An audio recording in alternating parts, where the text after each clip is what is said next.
Dino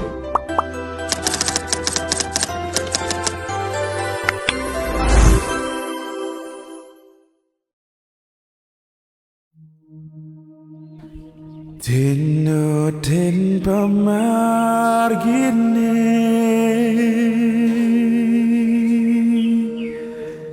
Sagungiwa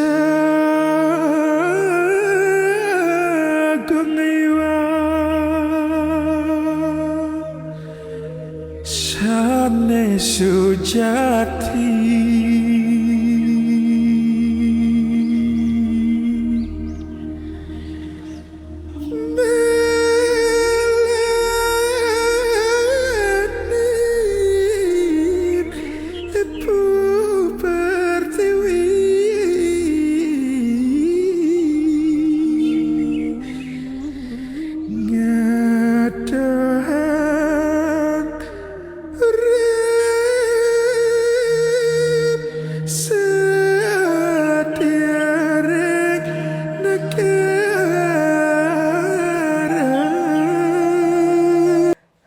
Om Swastiastu. Om Swastiastu. Umat Hindu dimanapun berada, khusus kepada para penonton Suluh Hindu Sultra, kembali lagi bersama saya Putu Danayasa, penyuluh agama Hindu di Kabupaten Konawe Selatan.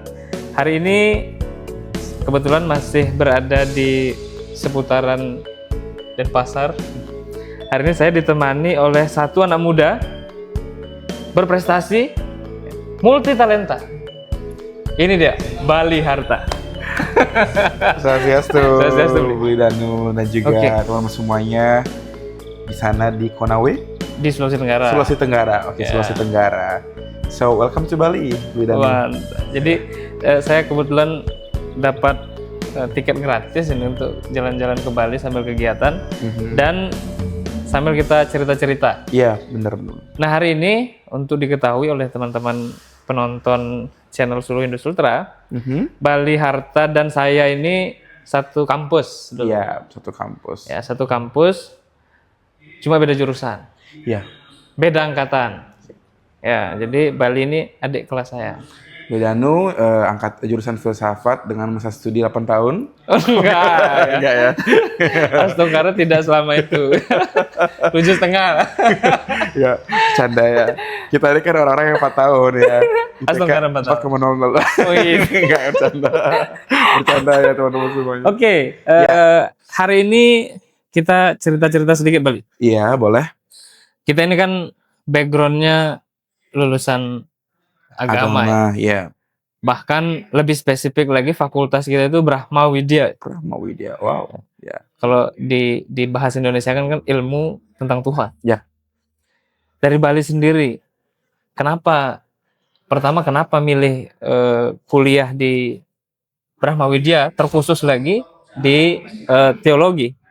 Ya. Jadi ketika ada pertanyaan mengapa akhirnya saya memilih jurusan teologi ya, Ya. karena terlepas dari stigma yang ada bahwa teologi itu adalah ilmu ketuhanan. Dari namanya aja, it's quietly, have a higher pressure ya. Ada banyak sekali tekanan seperti itu kan, ekspektasi juga at the same time. Alasannya itu sebenarnya lebih kepada dulu itu hanya sekadar fun fact-nya adalah karena merasa punya kemampuan mekidung dharma kita, just that's it. Dulu tingkat kepercayaan diri saya tuh I'm gonna choose theology major, jurusan teologi karena saya hanya bisa berdharma gitu, as simple as that. Itu saja ya. Iya. Oke. Jadi ini Bali. Iya. Karena sejauh ini seperti tadi ya. Tadi kesan orang masuk ke kampus agama itu kan hanya sekedar apa ya? Bahkan kita nggak asing dengar bahwa ngapain kuliah agama itu, mau jadi mangku, mau jadi sulingge. Kalau Bali orientasinya dulu kuliah dan mungkin sampai sekarang setelah lulus itu berguna nggak tuh keilmuan yang didapatkan pada saat kuliah? Tentu ya, teman-teman semuanya nggak ada yang namanya ilmu nggak berguna seperti itu kan. Kalau kita tahu nih, like how to utilize, manfaatkan ilmu itu. Ya. Jadi sebenarnya itu emang ada stigma bahwa banyak yang bilang ketika kita berkuliah di jurusan teologi, it's automatically orang itu punya desire ataupun keinginan sebagai mungkin pemuka Pemuka agama, agama. orang suci, or AKA juru mangku gitu kan ya. Tapi kalau aku sendiri dulu tuh sebenarnya nggak terlalu punya tujuan yang benar-benar oke, I'm gonna be in one day menjadi orang ini dan menjadi ini nggak. Lebih kepada harapannya itu nanti misalkan hanya sekadar modal dalam begitu yang aku bisa di proses pembelajarannya itu nanti aku nemu tuh jawaban-jawabannya, nemu jawaban-jawaban. Oh ternyata nanti bisa nemunya itu kerjaannya tuh kayaknya bisa jadi kayak ini deh. Dan akhirnya, so the answer is, akhirnya aku sadar bahwa ternyata ilmunya itu berguna banget malah untuk aku sendiri. Yeah. Which is, aku orangnya adalah seorang public speaker enthusiast, aku orangnya suka berlatih komunikasi. So I work, aku sebenarnya pekerjaannya sebagai seorang penyuluh agama Hindu actually ya di Jembrana, and then tapi juga punya pekerjaan sampingan sebagai MC, pembawa acara, dan aku rasa wawasan agama itu penting banget pada beberapa acara-acara yang ada nuansa Hindunya kayak gitu kan. Jadi itu misalkan kayak misalnya MC acara pewiwahan, metatah atau potong gigi, mepandas itu aku pernah mendemonstrasikan one by one makna-makna dari setiap prosesi potong gigi itu. Jadi kayak orang presentasi depan orang banyak MC gitu. tapi polanya kayak presentasi. Iya, tapi it's a new experience for me. Dan itu aku bisa melakukannya karena I learned that Kuliah in the theology di majors gitu ya Brahma Widya. Itu yang pertama. Yang kedua adalah lately ya kurang lebih 2023 sampai sekarang itu aku juga lumayan addicted dan juga menekuni dunia wellness dan juga spiritual experience. Aku gabung di komunitas-komunitas itu di Ubud ya, dengan nggak hanya orang-orang lokal tapi juga orang-orang bule, dan di sana itu juga berguna banget. Jadi selain aku gain new lessons di sana, belajar pelajaran-pelajaran baru, aku juga bawa perspektif apa yang aku dapatkan di jurusan teologi itu, dan aku Perspektif share ke teologis sana. itu share ke sana Iya, juga. ke sana, dan mereka senang sekali bahwa ternyata ada pemuda Bali yang punya authentic explanation tentang Bali. Yang nggak hanya di surface level of course, nggak hanya di permukaan aja, tapi juga lebih mendalam. Seperti itu. Sampai Misalkan, ke hakikatnya lah. iya, supposed to be like that. Misalkan kayak menjelaskan tentang let's say misalkan kenapa sih kita itu memuja menghormati tumbuh-tumbuhan pada saat Tumpeng Warige, karena kan di sana pasti pembahasannya tentang cinta kepada alam ya, we loving our nature. Jadi akhirnya itu dengan penjelasan yang kita dapatkan di pembelajaran kita di perkuliahan kita jurusan teologi itu berguna banget. Jadi aku di sana memberikan dalil-dalil pusaka sucinya dan bagaimana juga membahasakannya secara filosofis. So at the end of the day, maksudnya adalah ilmu-ilmu yang dipelajari di jurusan teologi ini menurutku adalah ilmu-ilmu yang mahal ya, menurutku. Something that very valuable and it's worth to share kepada orang-orang di luar sana, especially for our friends, for foreigners yang came to Bali, datang ke Bali. Itu sih. Oke, jadi ya berguna banget. Sangat-sangat bermanfaat lah ya. Jadi ini memberikan kita gambaran bahwa memang selagi kita mau berekspresi ya, ternyata pengetahuan-pengetahuan yang kita dapatkan di lingkungan kampus itu tidak serta-merta hanya kita gunakan pada saat penyuluhan sesuai dengan kinerja kita saja, tapi kita bisa explore lebih luas lagi. Iya, benar. Dan yang dilakukan Bali tidak hanya kepada umat Hindu dalam lingkup kecil, bahkan secara internasional.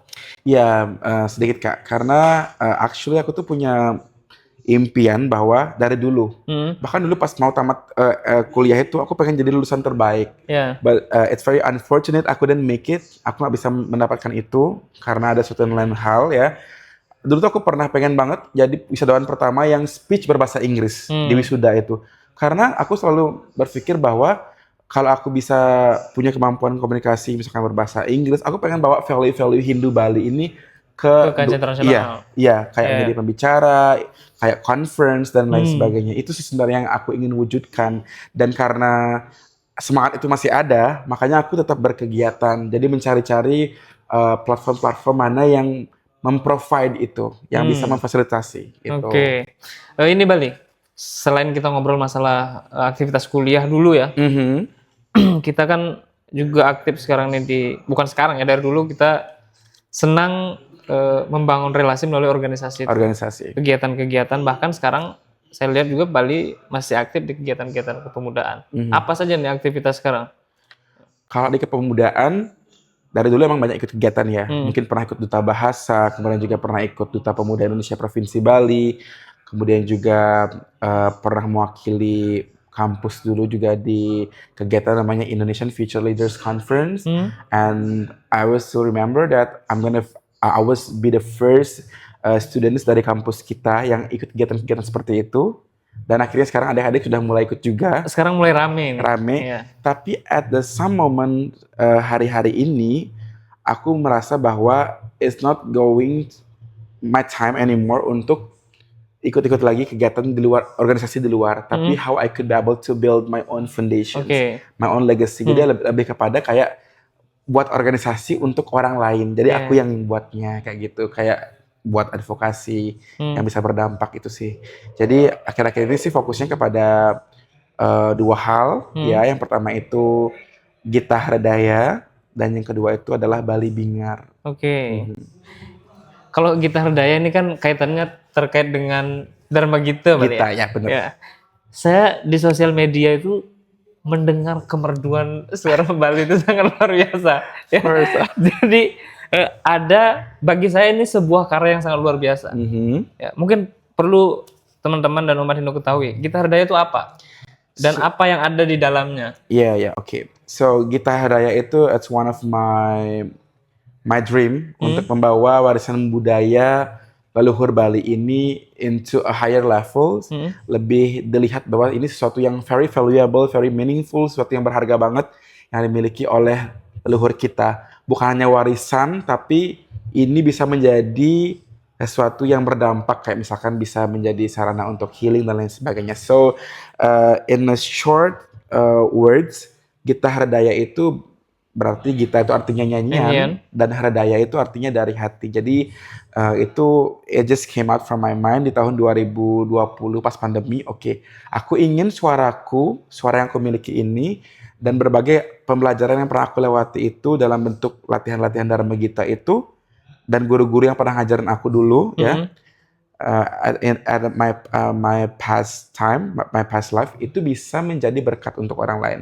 So aku udah punya skillnya and I want to deliver it again into the peoples out there. Jadi lebih kepada itu bisa menjadi sound healing Gita Hardaya itu. Jadi kan Gita Hardaya itu kan adalah nyanyian dari hati. Jadi kalau misalkan diterjemahkan lebih lanjut lagi, Gita Hardaya itu adalah karya musik digital yang terinspirasi dari Dharma Gita. Dharma Gita versi Hindu di Bali.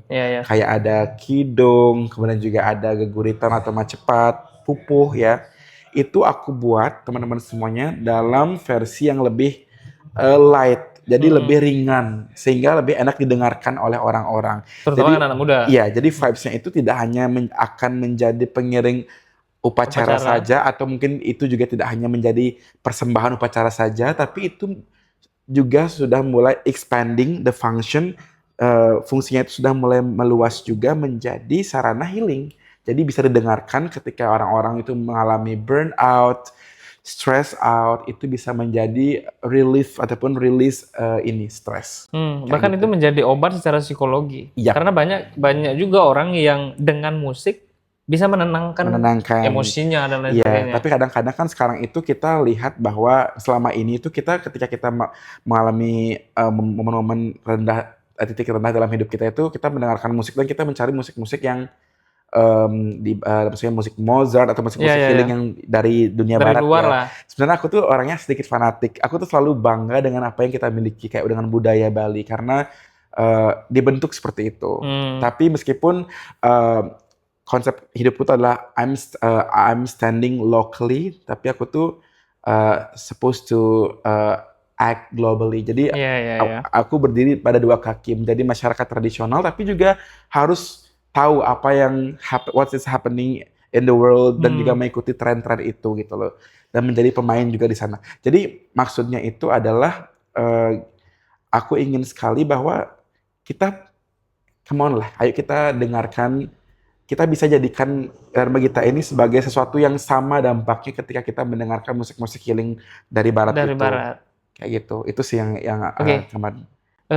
Mungkin pemirsa banyak yang belum tahu nih. Mm-mm. Bisa dicontohin nggak satu Sedikit sedikit cuplikannya. saja cuplikannya?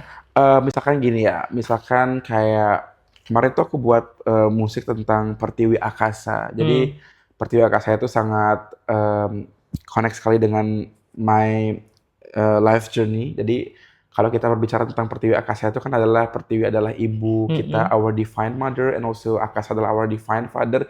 Dan kita adalah anaknya Ya. yang dirawat oleh dua kasih semesta ini. Jadi kemarin aku buat kayak senandung gitu, misalnya kayak gini, lagunya kayak gini, kayak Om Pertiwi,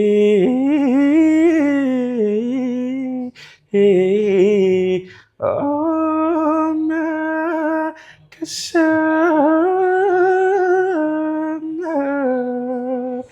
Nirmala Sunya, yang Pertiwi Jingat Titiak Ibun Jagat Sarang Sami Udo yang Bapa Akasa Sane Makadirahayu. Ya sini seperti itu. Oke, tepuk tangan dulu nih ya. Tapi itu lagunya tuh direkam kemudian dibuat lebih proper kayak gitu. Ya, jadi ini tidak banyak yang melakukan ini.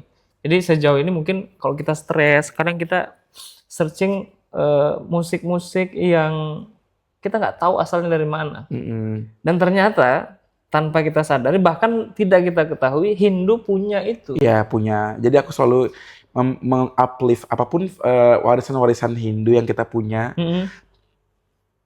Basically itu pasti berdampak dan sangat bisa kita gunakan. Bukan hanya sebagai sesuatu yang berkaitan dengan ritus, upacara aja. Tapi itu bisa menjadi sesuatu yang bisa membantu kita pada hal-hal yang sederhana dalam hidup kita. Kayak kita dengarkan menjadi musik dan lain sebagainya. Karena aku juga punya gerakan tagline namanya diplomasi budaya. Diplomasi budaya itu adalah bagaimana nantinya budaya Bali, terutama Bali ya, itu bisa menginfluence seperti budaya-budaya di Korea. Mereka kan Korea, Jepang itu sangat powerful sekali dengan bagaimana mereka mengexpanding dan merambah pasar sampai ke Indonesia. Kita bahkan sampai tahu budaya-budaya mereka karena apa? Karena mereka berhasil melakukan diplomasi budaya itu. Dan aku harapkan melalui aksi-aksiku ini itu juga merupakan salah satu sumbangsi untuk melakukan diplomasi budaya itu kayak gitu. Dan sedikit tentang gitar daya ini, selain menjadi sound healing, dia juga menjadi sound clearing. Karena kebetulan aku juga sebagai seorang penyuluh, jadi caraku untuk menyampaikan literasi agama juga melalui gitar daya ini, seperti itu. Jadi nantinya ketika orang mendengarkan, tidak hanya memberikan efek menghilangkan stres saja atau mereduce stres saja, tapi juga bisa untuk mereka paham, oh ternyata literasi agama itu bisa disampaikan dengan cara-cara yang berbeda lagi. So it's not always about memberikan dharma wacana secara langsung kayak gitu. Jadi ini sangat luar biasa ya, bahwa inilah bukti kehebatan keyakinan kita yang bisa kita eksplor secara secara lebih mendalam dengan berbagai cara. Mungkin kalau orang dengar dharma wacana saja pasti jenuh, apalagi Gen Z sekarang ya. Kita ngomong dia sibuk sendiri tuh dengan HP-nya. Bener banget. Nah ternyata yang dilakukan Bali ini sangat luar biasa. Karena kalau musik itu kan siapa yang tidak yang terlepas dengan musik kehidupannya sehari-hari. Oke Bali. Sekarang nih saya lihat ada agenda besar nih. Agenda besar. Ada sebuah sebuah kegiatan mungkin yang saya lihat belakangan ini aktif Bali lakukan dan ini bagi saya sebuah kebanggaan bagi generasi muda Hindu Bali karena Bali ini terpilih ya. I was selected. Sebagai apa itu? Sebagai apa? Jadi I'm so very grateful that tahun ini di tahun 2025 ini aku terpilih menjadi perwakilan delegasi Bali dan juga delegasi Indonesia at the same time pada program pertukaran pemuda internasional ke Jepang dengan kegiatan namanya itu adalah The Ship for Southeast Asian and Japanese Youth Program, jadi SEAP seperti itu. Oke. Jadi kita itu nantinya akan menjadi diplomat muda Indonesia ke Jepang yang melakukan yang namanya yang pertama culture exchange. Kita ada menampilkan budaya-budaya Indonesia di sana, kemudian juga ada kegiatan discussion group kayak FGD. Di sana kita kayak berdiskusi tentang permasalahan yang lagi happening di daerah kita di Bali, in Indonesia probably ya. Dan itu diharapkan nantinya di sana ada solusinya di Jepang itu. Dan juga ada kegiatan charity dan berbagai kegiatan-kegiatan kepemudaan yang kita lakukan di sana. And I'm so very grateful karena ini adalah one of my biggest achievement in my life that I've ever achieved ya. Karena yang dipilih ini hanya 16 orang pemuda di seluruh Indonesia. Kalau di Indonesia sendiri berapa orang? 16 orang. 16 orang. Termasuk saya jadi 16 orang. Luar biasa. Karena emang dari dulu Kak, kalau boleh cerita sedikit, dari pas kuliah itu selalu pengen banget kalau ditanya apa sih impiannya, pengen kayak merepresentasikan Indonesia di luar kayak gitu. Dan yang dibawa itu harus sesuatu yang autentik tentang Bali, tentang Hindu, tentang itu. Dan sejauh ini ya Astungkara sudah tercapai satu, maksudnya akan mewakili Indonesia. Dan kedepannya ini akan aku jadikan sebagai my jumping stone, jadi batu pijakan loncatan untuk ke tahap berikutnya. Kebetulan mau kuliah ke luar negeri juga, masih nyoba juga untuk jurusan, untuk beasiswa LPDP juga rencananya ke depannya. Jadi itu sih dua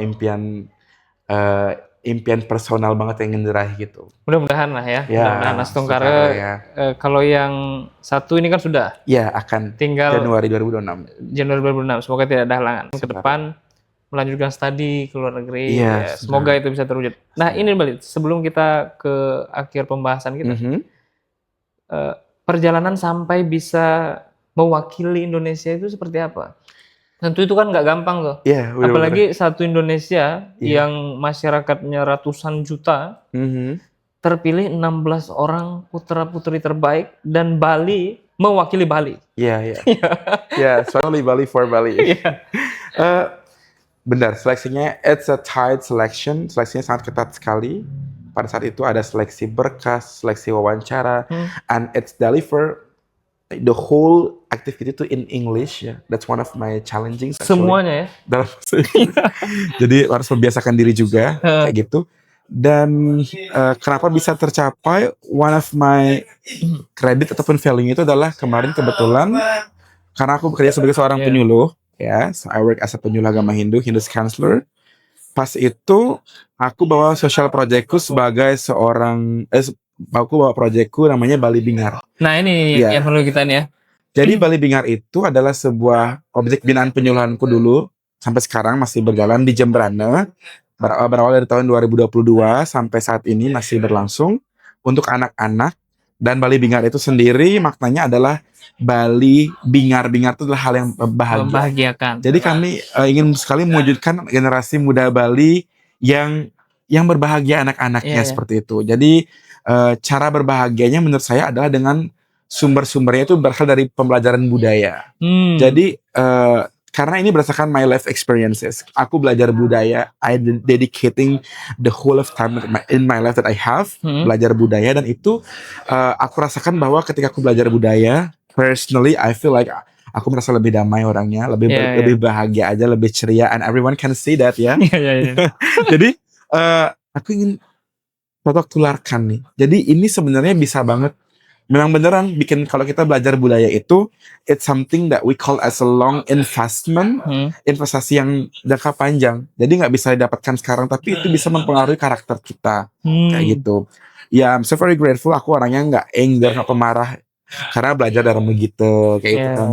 Kemudian juga belajar yang lain-lainnya, jadinya lebih menikmati hidup dan lebih bangga aja dengan budaya-budaya kita kayak gitu. Dan aku ingin semangat ini juga dirasakan oleh anak-anak muda kita di Bali, generasi muda kita yang kecil-kecil kayak gitu. Jadi di sana itu aku mengajarkan 5 hal dasar yang harus at least mereka punya as a Balinese sebagai anak muda, ya, generasi muda Hindu Bali yang kecil-kecil ya, yang artinya anak-anak gitu. Ada 5 Yang pertama itu adalah mereka at least harus bisa dan bangga berbahasa Bali.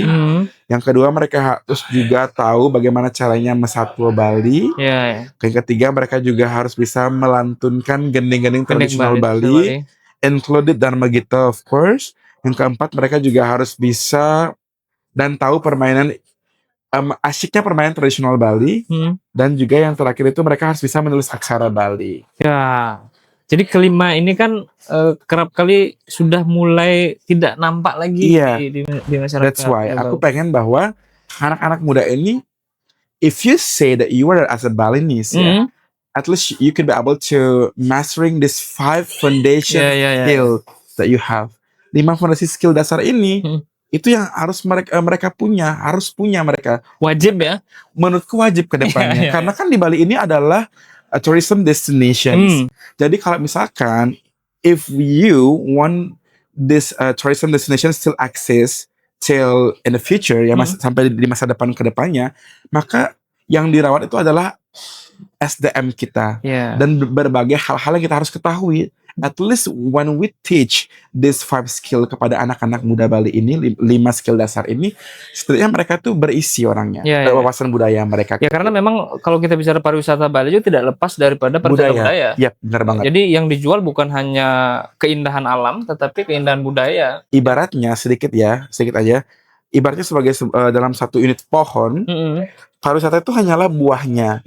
Buahnya itu bisa berbuah kalau ada akar yang kuat, yang mencari nutrisi dan lain sebagainya. Dan so what is the roots itself if we imagine dari konsep budaya itu ya, yang menjadi rootsnya itu adalah sastra, kemudian juga aksara dan juga bahasa. Jadi ini hal-hal yang penting yang essentially yang harus diketahui dan bisa digairahkan lagi untuk anak-anak muda. Ini penting nih. Ini menjadi hal yang sangat urgent sebenarnya di Bali ya, di tengah gejolak kehidupan Bali sekarang ya. Kita sudah lihat bagaimana permasalahannya. Mungkin nanti juga Bali ketika sudah berdiskusi nanti dengan teman-teman dari berbagai negara, melihat bagaimana permasalahan Bali sehingga ada solusi nanti ke depan. Ya. Dan solusi yang Bali tawarkan ya dengan tadi ya, wajib memiliki 5 skill itu. Oke, terakhir Bali. Harapan ke depan nih, anak-anak muda kan jarang nih yang mau berpikir tentang apa yang Bali lakukan.